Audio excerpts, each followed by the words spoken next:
Today's daf is daf Chof Tes Amud Aleph. We're up to the bottom of the page, Chof Tes Amud Beis. In the Mishnah, we learned that a father has the right to bring on Naziris onto his son, but a mother does not have that right. And then we said, however, the child can protest and cancel it, or even the relatives can protest and cancel it, either by taking a haircut or they just protest and say, we're not happy. So what happens? The father made his son a nazir, and then afterwards, the son protested. In the meantime, they set aside an animal for this naziris. What do we do with that animal? So we do that animal the same thing that we learned previously, and that is that if the money was just set aside, but it didn't spell out what's going to be what, then take the entire lot of money and use it to buy voluntary kabbanas, because halachal meishmesinai, even though there's money of a chatas mixed in there, it doesn't matter. If, however, you set aside animals and you specified what the animals are, then the chatas you toss away, and the oila you bring up as an oila, and the shlami you bring up as a shlami. And what happens if you had money set aside, but you specified the money, what should happen to the money and the lots? This is a chatas oila, and the money of the chatas you toss away. The money of the oila, you have to purchase an oila, but you don't have any benefit from that money. But on the other hand, and if you use it for your own purpose, it's you're stealing, and the money for Islam you use to buy Islam. So now the Gemara wants to know, and this is actually quite interesting Gemara, and that is, why is it that the father can make his son a nazir and the mother can't? Says the Gemara, ish in avol ish lo, man yes and woman no. My time, but why? Rabbi Yochanan says, halacha he ben nazir. Very similar argument we had a few days ago. Rabbi Yochanan says the whole thing is halacha moshe b'sinai. You can't ask any questions. Same thing Rabbi Yochanan said before about if chatas money got mixed up in the pool, we can use it all for voluntary. Halacha moshe b'sinai. And the moment you say halacha moshe b'sinai, you can't ask any questions. However, Rabbi Yossi ben Rabbi Chanina, Amar, B'Shem Reish Lakish, Rabbi Yossi ben Chanina said, name Reish Lakish. If we have that version in our Gemara, which many Rishonim do, that means that Rabbi Yossi ben Chanina was an Amayra, saying in the name of Reish Lakish and Amor. But others actually have a version where Reish Lakish is saying in the name of Rabbi Yossi ben Chanina, and that Rabbi Yossi ben Chanina actually was a Tana. But he says simply, the reason why a father could bring on a Naziris to a son is because this is chinuch. Says the Gemara, so I feel ishanami. So that if it's chinuch, and the mother also has a mitzvah of chinuch. Kasavar, he holds ish chayiv l'chanach b'nei mitzvahs. A man has the obligation to train his son. The ein ha'isha chayeves l'chanach es b'nai. The woman does not have the mitzvah of chinuch. Now, simply the woman does not have the mitzvah of chinuch is because since that some of the mitzvahs the son has, the mother doesn't have, so she can't be expected to train a child in a mitzvah, which for her isn't a mitzvah, a time-bound mitzvah, for example, tefillin, or other mitzvah with a time-bound lulav, which she doesn't have, so that you can't expect her to be mechanech her son. She doesn't herself have a mitzvah. And once you don't do that, you don't have the whole mitzvah chinuch. I mean, that's a simple explanation. Chassidus explains that a woman, her whole role in life is to raise her children, and she's a keres abayis. So therefore, a mitzvah means something that you don't naturally do, and we have to command you to do it. By a woman, this is her, what she does naturally. This is her whole mitzvah. This is her whole essence. So there's no point in making a specific mitzvah out of it. That's what her life is all about. So bottom line is, because she has a mitzvah chinuch, she cannot make her son into a, according to the Shlakish. Now, Rabbi Yechon could be, he argues, but in Rashi Ming and Chagiga, we had, opinion that the mother maybe also has a mitzvah chinuch, but in Halachos Gemara we rule that only the father, not the mother, which is like in this respect like Reish Lakish. Says the Gemara, fine. He's bishloim Rabbi Yechon, according to Rabbi Yechon Damar, he says halachi ben nazir am halachi. Therefore, b'nai in bituloi. The Mishnah says that you can make your son, as if for your daughter you can't. Makes sense. Halacha Meshinai, you can't ask any questions. El Reish Lakish, if it's a mitzvah chinuch, you have to educate your son and your daughter. After the bitui. Somebody holds b'nai chayiv lechancha. Your son, you have a mitzvah chinuch, but bitay ain't chayiv lechancha. Your daughter, you don't have a mitzvah chinuch. Now that's a big chiddush. We don't pass in that way. But the only logic of that is that Tosha says that because since she's not chayiv in all the mitzvahs, therefore we don't have the mitzvah chinuch for her either. Tosha asks an interesting question.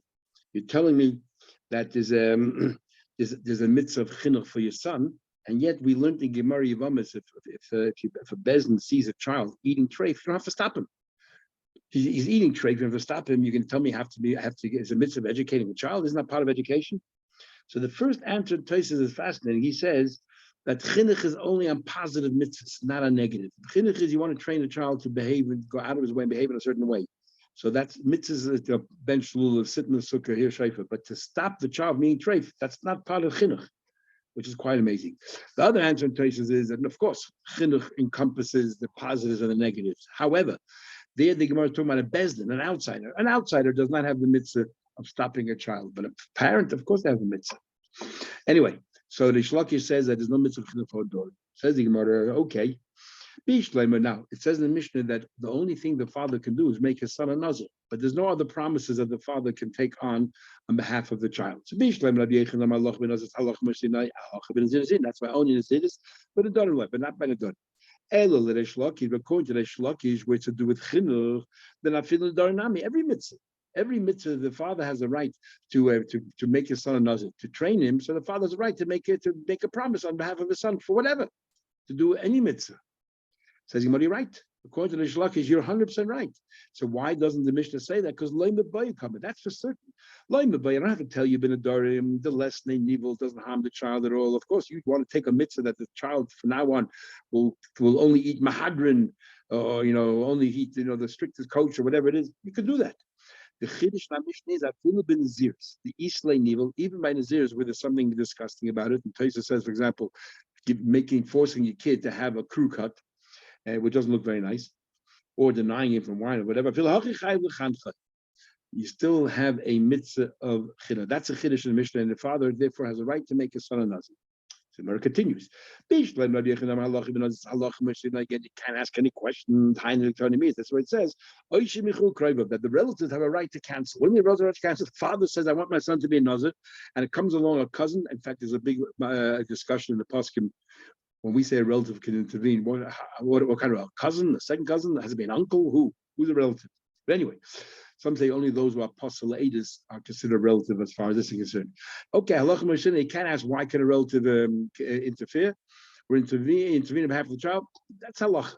Who says that it's chinuch. The father wants to educate his child. Which relative has the right to meddle into the affairs of a family? A relative believed to come in and intervene and say, "Hey, we don't like this." The Amri lady will say to him, like Tigman and mitzvahs, we don't want you to educate your child. Well, what is that all about? Says the Gemara, it's very interesting. Kol chinuch chashuv, any chinuch which is not considered really a chinuch, because it's not good for the child, then other people, the relatives, have the right to mix in and say, this is not chinuch.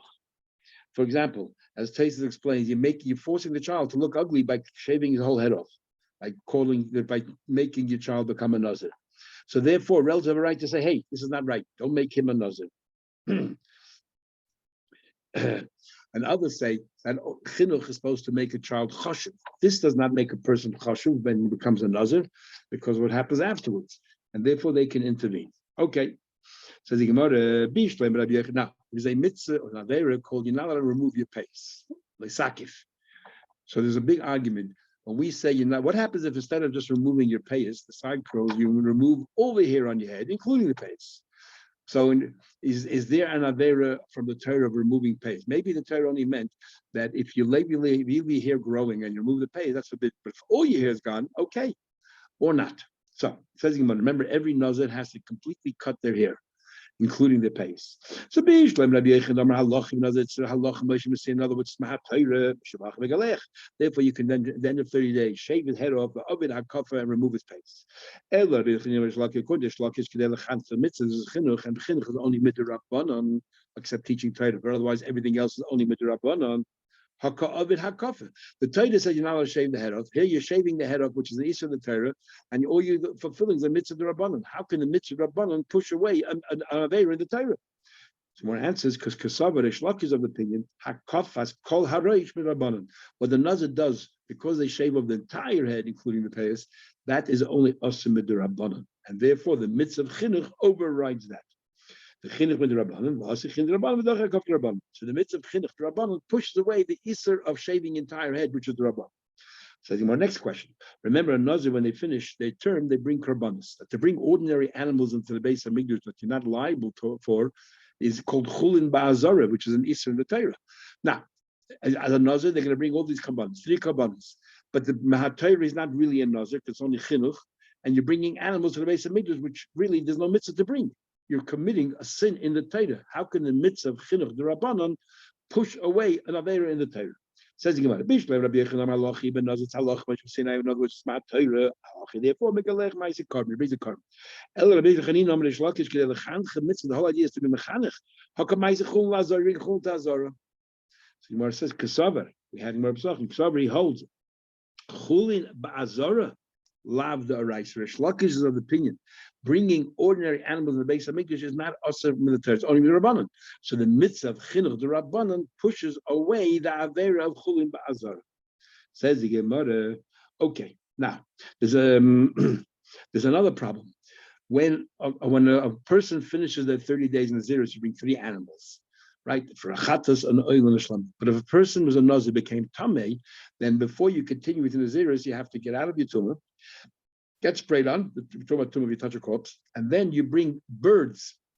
Now the problem with birds are chatas and an oil, and then you bring an ashram, an animal. The problem with birds are that the way you shech the bird normally is shchita.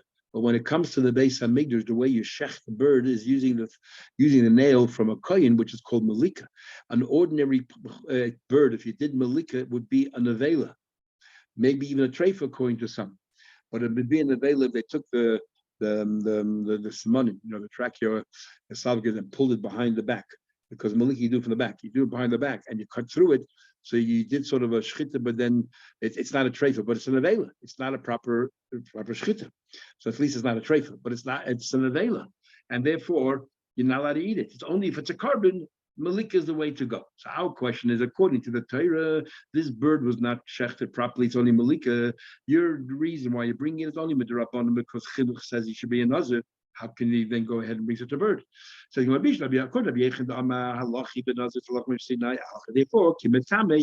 the nazir became tamei, ma'aseh carbon tzipor, and brings a carbon of birds, and the malika, and the kohen has no problem eating from it because it's a malika and everything is right. It's a proper carbon. However, my problem is, the fact is you're eating an avela. Remember, they're saying that that you don't really have to bring kabbalas because you're not really a nazir. So from the Torah's perspective, you just made an avela. Answer the Gemara. Kasava, they hold like Rabbi Yosef Yehuda, the ain't shechita like not Torah. Shechting a bird is not from the Torah. You have to shecht an animal, but a bird is not from the Torah. And the chulin ba'azor love the raisa. So therefore, according to the Shlakis, there are 2 derabbanans. One is you're not really a nazir, so you bring your chulin into the base of Mikdash. It's only with Rabbanon. And number 2 is if you became tamei, you're bringing birds, and it's not really a carbon, so malika shouldn't be all right. There's no shchita, it's only malika. They hold that shchita is also on a bird, is only with Rabbanon.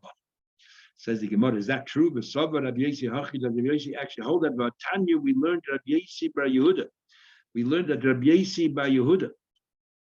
Rabbi Yosi Yehuda says, Oimer, Menayin, how do you know? Normally, you bring a carbon chatas only when you know for sure that you did an avera. You bring a carbon asham if you, let's say, have a piece of fats. We learned a few days ago, you have a piece of fats, you're not sure if it's kosher fats or not kosher fats. In other words, if you're not sure you did an avera, you bring a carbon asham talon. Bring a carbon asham. So how do you know a chatas ha'oif? How do you know that when it comes to a bird, a chatas ha'oif, that a woman who gave birth, for example, has to bring a chatas ha'oif, brings a bird offering, which is a chatas, because we learn marnida because she swears or whenever any more children, she brings a carbon chatas. What happens? She's not sure that if she miscarried and fell into a pit. So you don't know whether it was actually a proper child or not. So there's a suffix whether she should bring a chatas or not. How do you know that you bring a chatas ha'oif, even when there is a doubt whether you have to do it or not? And then if you do bring it, how do I know? If we allow you to bring it, maybe the kohen should be able to eat it. How do you know they can't? So we learn of this. It says in the pasuk, and we'll compare the two. It says that a zav, if somebody's a zav, has emissions, a male or a female. So we're equating a male to a female, that the obligation that a male has, if it's, let's say, a zav, the female has the same. What are we trying to learn? Makish, comparing a woman to a man. Ma'azacha, maybe carbon lavadia. A male, if he ate trace, he has to bring a carbon. After the cave, maybe a carbon lavadia. So to a woman, if she doesn't have it, you have to bring a carbon. The same thing. Maybe have a suffix, and just like a zocher, let's say he ate a piece of fat, he's not sure if it's kosher or not kosher, he has to bring an oshum toli, a carbon if it's a suffix. So after the cave, also a woman, maybe brings a carbon on suffix, on her suffix. Let's say if she's a suffix, she gave birth to a proper child or not, she brings a bird chatas, she brings it on a suffix. I'm just like a zocher. Who maybe a suffix, and just like a zocher brings, let's say, brings an animal if he ate treif of fats. So he brings also an animal if he did a suffix. After the cave, maybe a suffix. If a woman definitely gave birth, she brings a chatas bird. So if it's a suffix, she brings the chatas bird as a suffix. Now, we would have thought that where we compare it to, when a zacha brings a carbon, the kohen can eat it. So after cave carbon, so too in the cave, if he brings a suffix chatas, the kohen should also be able to eat it. We say loino. That far we won't go. If a woman brings a chatas of bird on a suffix, not sure she gave birth or not, the kohen cannot eat from it.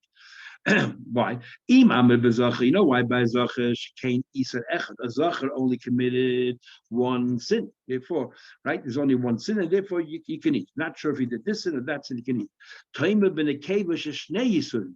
In other words, by a zacher brings an osher. Maybe it's not treif for fats. In other words, maybe the animal you just brought you didn't have to bring because it's not treif for fat. Maybe it is. There's only one, it's like one suffix. So therefore, we say that you can eat it. However, when it comes to the nekeva, there are two issues there. And what are they? Because first of all, we're not sure if you gave birth to a proper child or not. And there's two asserts. So what are the two asserts? Lav isun nevela, the chuli mazor. You know the two asserts. First of all, that if it turned out to be that it wasn't, she didn't give birth, so then it's a bird. And therefore you didn't shecht it properly, you didn't malika, so it's a problem of nevela. And the second thing is you're bringing an ordinary animal into the azara. By a male, there's only one suffix, but because it's an animal, whether you have to bring the animal or not, whether it was treif of fats or not. But here are two svekis, whether it's there's a child or not, and then because of the bird, maybe it's a malika. So clearly we see from here that because there are two yisurim, we don't let the kohen eat from it. So we see that malika on a bird is awesome atayra. You're not letting a kohen eat from it. Masked was approved. But no, they're all awesome at the rabbanon. But by a male, there's only one isa the rabbanon, because if it's kosher fat, you bring in ordinary animals to base make just one. But by a female, there's two isa in rabbanon, and one of them is that you did malika, because there's no shchita from the Torah. Probably prove one way or another. Says the Gemara, okay, lema, let us say ketanoim. Let us say actually it's a machlekes tanoim the following. This argument is a machlekes tanoim. Whether it's halacha or whether it's chinuch, and that is as follows. I must say, till what age does the father have the right to make his son into a nazir? Till the person knows, even when you become 13 years old, you're not bar mitzvah until you're 13, plus you reach puberty. 2 years. Rabbi Yehuda says, says, no, forget about 13 years old, even 12 years old. 12 years old, we start asking the child when he makes a neder, if he's aware of what he understands what he's doing, then the neder is a valid neder. We had an argument with my term rabbanon, but it's a valid neder. And Rebbe says the father has the right to make a neder that his son should be a nazir until that age, till 12 years old. Once if he's mature, if at the age of 12 he's mature, the father loses the right to make him a nazir. Now, what's going on here? My lab, Tanoim, that's the argument. Rebbe says halacha Moshe B'Sinai, and that is that even though generally once a kid is 12 years old, he can make his own nedarim, so the child can become a nazir on his own. Halacha Moshe B'Sinai steps in and says, no, the father can continue until his bar mitzvah. No, halacha Moshe B'Sinai says he can do it until his bar mitzvah. But Rabbi Yehuda that says, oh no. He reaches 12 years old, the father no longer has the right. You know what we're talking about? Savin, he holds the whole purpose is what's chinuch? Chinuch is to train someone before they get commanded to do that mitzvah, so we train them. Oh, but the kivin the Navi Meshusay, once the kid is 12 years old, he can become a nazir in his own right. So there's no longer any mitzvah training for the father because the kid now is responsible for this mitzvah of making a vow to become a nazir. So the father loses the right at the age of 12. So we see that's the argument of Rabbi Yossi and Rebbe. Rebbe holds Rabbi Yechon halacha Meshina, and Rebbe says it goes a chinuch. So the mechayiv. So you no longer have the mitzvah of chinuch. Amri says, no, we can learn either way. We can learn either everyone agrees Rabbi Yechon's halacha Mashim Sinai, and yet they're arguing, or everyone agrees Reish Lakish is because of chinuch, and yet they're arguing. The Gemara explains. Kuli Hama, let's say halachi. Let's follow Rabbi Yechon. The Nazir by Nazir. You know what they're arguing? That very point. Mufle has samuch leish kamifke. They're arguing this 12-year-old that we say a 12-year-old can do the own adar. What is that? Rebbe's of the opinion mufla samuch leish is only rabban. That that a 12-year-old kid can make vows is only midrabban. Matoida he can't. So therefore, since Matoida he can't, halacha Sinai, you can make a child a nazir. You can do it all the way till 13 years old.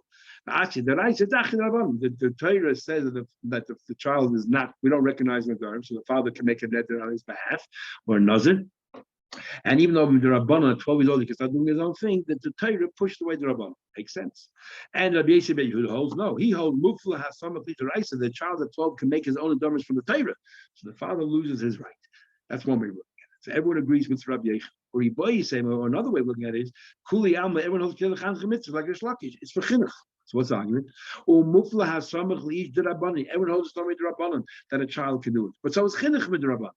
So Rebbe holds asi chinuch derabbanan, that the chinuch of the rabbis is stronger with dachi Mufla samach leish derabbanan, and pushes away the Mufla has samach leish, which is midrabbanan. And Rabbi Yosef ben Yehuda says no. Until you're 12, after 12, the father has no longer any right. Why? Because somebody holds the whole chinuch is rabbanon, can't push away. What's going on here? It would seem that the machlekes is a machlekes Rishayim. The mitzvah of chinuch, is it on the father or is it on the child? If you learn the mitzvah of chinuch on the child, so now we weigh up. You have two mitzvahs. The mitzvah of chinuch, the child has to train for all the mitzvahs. And there's one particular mitzvah called that a child 12 years old can make own daru. So we say that if the father decides to bring on a mitzvah on the child like a naziris, since it's a child's mitzvah, since it's a child's mitzvah, it can push away, and it's a more generic, generic mitzvah than just the mitzvah of mufas leash, which is limited. So therefore, it can push it away. And Rabbi Yosef holds no, the mitzvah of chinuch is on the father. There's no mitzvah on the child of chinuch. Since the child has his own mitzvah, at the age of 12, he can start making his own vows. So the father's mitzvah cannot push away the child's mitzvah from himself. And since he's the one who has to be the nazir, it's his choice. So okay, let us say, Hani Tanoi, ki Hani Tanoi. Let us say that these Tanoim are like these Tanoim. What do you mean? The time we learned, Ma'aseh Rabbi Chanina, very interesting. There's a story with Rabbi Chanina. His father made him a nazir. And the brought him before Rabbi. He was a precocious child. We'll checking him out later to know. He wanted to see whether he reached puberty or not. And that's the story. In other words, according to this version of the story, exactly like Rebbe said before, the father's rights go up to the child's adulthood. Rabbi Yossi says, no, that's not what happened. The story, what happened was he was checking him out to see whether he's mature. In other words, 12 years old and mature. So then, anyway, whichever version you're going to learn, Amalai, so the child of Chanina turned around, he's 12 years old kid, or 13. Rebbe, he says, don't bother checking me out. Because if I'm if I'm a minor, so my father has rights over me, I'll be a nazir because my father said so. But if you're going to determine that I'm an adult, then I'll be a nazir because I took it upon myself. I'll take it upon myself. In other words, I'm a nazir, so what's the big deal? Ahmad Rabbi Gamliel with a shock out Rosh Hashanah stood up, kissed him on the forehead. Ahmad said, I am guaranteed that one day he will be so smart that one day he will become a rabbi. Amru, they say, it didn't take long. He became a big rabbi. Now, you might try to understand. It makes sense according to Rabbi Yossi. The Amr says, the version was, whether he's mature or not mature. Right now, the Gemara thinks that when he said, whether I'm a minor or I'm an adult, I'll be a nazir for my father's sake, my own sake. He meant whether I'm mature, I'm not mature, whether I'm under 12 or I'm over 12. So according to Yoshi's version, it makes sense that he says once you're over 12, the father has no right. And he says, if I'm a child, I'll be a nazir because of my father, and if not, I'll be a nazir for myself. Rebbe said what? That you have to be bar mitzvah, plus you have to have the sign of puberty. And he said, if I'm an adult, I'll be myself. According, in other words, when he said, if I'm a godlum, the way we understand right now means if I'm mature, if he finds that I'm mature, I'm 12 years old, I'm mature. Who cares? 12. According to Rebbe, it has to be 13. So regardless of he's mature or not mature, the father still has rights over him. What was he saying? Is in the hand of his father. As Gemara said, you misunderstood. According to Rebbe's version, he meant if I'm 13 or I'm not 13. He said, if I'm under 13, I'll be another because of my father. If I'm over 13, I'll be another for myself. Now the Gemara analyzes a bit further, says, when exactly within the 30 days did this discussion happen with Rabbi Gamliel? Remember that you have to bring kabbanis. Now, if the child became bar mitzvah, in middle of sometimes the father loses control once the child is bar mitzvah. The father loses control once the child becomes mature and can make his own adar. But if the child, let's say the father under 12, 2 weeks before 12 years old, the father made a Nazir and then became 12 and he became mature. Once the Nazir started, he finished. But if it's bar mitzvah, once the child bar mitzvah, the father has no control over him. So even though he was a Nazir already for 2 or 3 weeks, the moment he comes bar mitzvah, his Nazirus ends, it stops. So the Gemara says as follows. So when did this happen? If as soon as he started, they tested him out and turned out to be that he was mature. Okay, makes sense. He's a Nazir now, but he's not because his father said, but because he wanted to. Okay. All of a sudden, on the very last day, they found out that he became bar mitzvah. Okay, makes sense. So that means the 30 days that he was a Nazir, he was doing it for his father. But what happened to the Aisi b'mitzvah? What happened? They found out that he matured or became a mitzvah in the middle of the 30 days. So Rabbi Yehuda says, we're talking about a 12-year-old. A 12-year-old makes sense. Because even though in the middle of the 30 days, suddenly he became mature, you continue the Naziris that he started before that. Rebbe says that no, that when does the father lose control? Only when you're bar mitzvah and you reach puberty. Ma'ikal says the moment you became 13, the Naziris ended. So therefore, what happened here? You're 2 weeks another for your father, now you're 2 weeks another for yourself. How does that work? The Gemara says you're right. According to Rebbe, leket takanta, there's no takana, the yosef delay, the yosef rule. He has to be 60 days in Nazir, 30 for his father and 30 for himself. So 60 days in Nazir, then if it was in the middle, he matured, and this way he covered Manashach, he was a proper Nazir, either from his father's side or for his own side. We'll pause for a minute.